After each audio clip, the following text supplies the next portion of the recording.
บอกให้รู้ว่าฉันเคยรักใครมาก่อนจะบอกให้รู้ว่าฉันเคยนอนกอดกับใครจะบอกให้รู้ว่าฉันเคย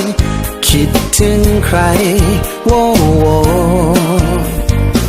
จะบอกให้รู้ว่าฉันเคยกอดใครมาแล้วจะบอกให้รู้ว่าฉันเคยถูกใครมาก่อนจะบอกให้รู้ว่าฉันเคย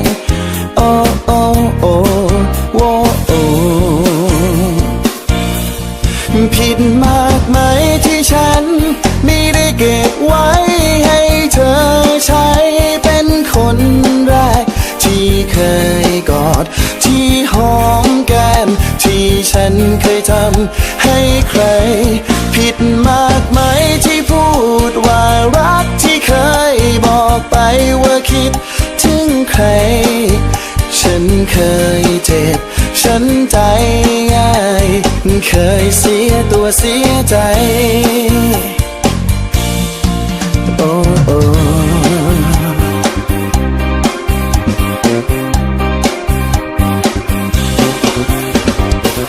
จะบอกให้รู้ว่าฉันเคยรักใครมาก่อนจะบอกให้รู้ว่าฉันเคยนอนกอดกับใครจะบอกให้รู้ว่าฉันเคย